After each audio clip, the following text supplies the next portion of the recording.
महानिदेशक अभियोजन श्री ललित मुद्रालय द्वारा जनपद फिरोजाबाद का भ्रमण किया गया और शासन के दिशा निर्देशों के तहत महिला संबंधी अपराधों एवं संगठित चिन्हित टॉप 10 माफिया और ऑपरेशन कन्विक्शन के तहत नए कानूनों की समीक्षात्मक बैठक की गई, जिसमें संयुक्त निदेशक अभियोजन जनपद फिरोजाबाद श्री सुनील सिंह पटेल व डीजीसी फौजदारी तथा अन्य एडीजीसी के साथ अभियोजन संवर्ग के अधिकारी श्री हरेंद्र यादव, श्रीमती प्रीति यादव, श्री अतुल तिवारी, श्री लवकुश पांडे, श्री ऋषिपाल सिंह, श्री हरोम सिंह उपस्थित थे। महानिदेशक अभियोजन श्री ललित मुद्रल द्वारा शासन की मंशा के अनुरूप सभी अभियोजकों को ऑपरेशन कन्विक्शन एवं महिला संबंधी अपराधों एवं नए कानूनों के प्रभावी क्रियान्वयन हेतु आवश्यक दिशा निर्देश दिए गए। फिरोजाबाद से अरविंद कुमार, समाचार 24। इस समय डायरेक्टर अभियोजन के रूप में अपॉइंट होने के बाद शासन के निर्देश के अनुसार पूरे उत्तर प्रदेश में यथासंभव भ्रमण का कार्यक्रम ये है और उसका उद्देश्य ये है कि हम पहले तो ये देखें कि जो नए कानून हमारे लागू हुए हैं, आपराधिक कानून, उन नए आपराधिक कानूनों की प्रगति क्या है जमीन पर। क्योंकि विधायिका ने, सरकार ने नए कानून बहुत अपेक्षाओं के साथ लागू किए हैं, तो वो अपेक्षाएं किस स्तर पर पूरी, कहाँ तक पूरी हो रही हैं। तो जनपदों में जाने के बाद और आपके जनपद में भी आने के बाद जो मेरा अपना अनुभव है वो ये है कि हमारे जो अभियोजक बंधु हैं सभी न्यायालयों के, वो अवेयर हैं और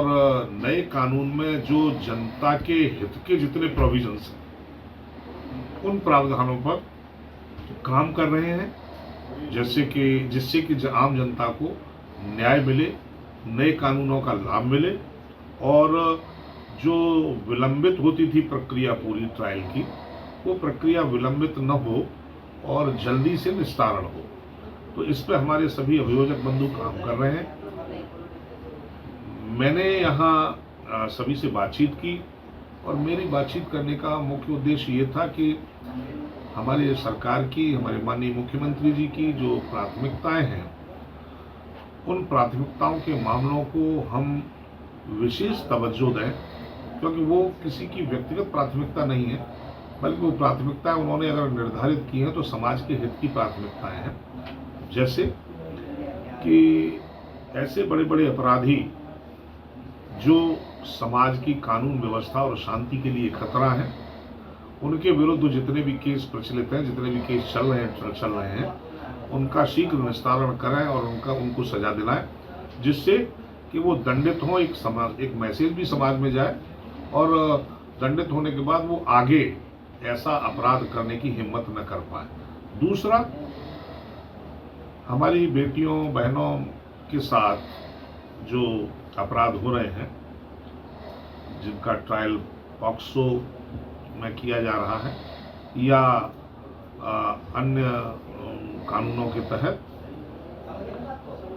तो महिलाओं और बच्चियों के विरुद्ध होने वाले जो अपराध हैं, उनकी ट्रायल मिनिमम टाइम, कम से कम समय में पूरी हो, जिससे कि वो पीड़ा उनकी स्मृति में जब तक है, उस स्मृति के रहते ही अभियुक्त को कठिन से कठिन सजा मिल जाए। क्योंकि पीड़ा की स्मृति जब खत्म हो जाती है, उस समय अगर सजा मिलती है तो वो आत्मसंतुष्टि नहीं मिलती। और प्रसन्नता की बात यह है कि हमारे न्यायालय भी, हमारे अभियोजक बंधु भी और इवन हमारी इन्वेस्टिगेटिंग एजेंसी भी इस संवेदनशीलता को ध्यान में रखते हुए काम कर रहे हैं। और पिछले एक वर्ष में पॉक्सो और महिलाओं के विरुद्ध अपराध के लगभग 16 या 17 मामले मुझे बताए गए थे, जिसमें 1 या 1.5 महीने के अंदर उत्तर प्रदेश में सजा करा दी है हमारे प्रोसिक्यूटर्स ने। तो तीसरा, ये गौवंश के प्रति संवेदनशीलता।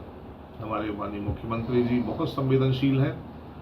और उसके लिए प्रशासन के स्तर पर तो जो प्रयास कर रहे हैं वो कर ही रहे हैं। आप सबसे भी हमारा ये आग्रह था, ये निर्देश न कहिए बल्कि एक अपील, कि जो ऐसे अपराधी हैं जो तस्करी कर रहे हैं गौवंश की, अवैध रूप से जो इस तरह का काम कर रहे हैं, वो कठोर कानून की जद में आए, उनके विरुद्ध कठोर कानून में कार्रवाई हो और ट्रायल भी उनकी यथाशीघ्र होकर उनको दंडित किया जाए। तो ये ऐसे मामले हैं जो कि एक अच्छे समाज के लिए, सुशासन के लिए बहुत आवश्यक हैं, जिनको पूरा करने में हमारे अभियोजक बंधुओं का बहुत अहम रोल है। और प्रसन्नता की बात यह है कि सभी लोग बढ़िया तरह से काम कर रहे हैं। एक चौथा जो महत्वपूर्ण बिंदु है वो ये है कि हम लोग वीडियो कॉन्फ्रेंस से गवाही का एक अभियान गवर्नमेंट ने शुरू किया, एक योजना शुरू की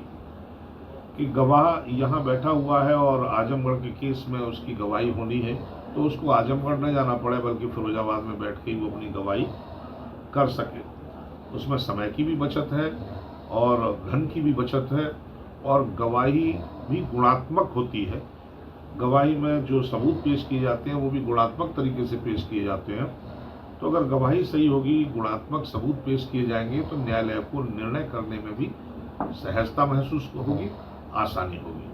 तो अधिकतम, माननीय मुख्यमंत्री जी का निर्देश ये है कि हम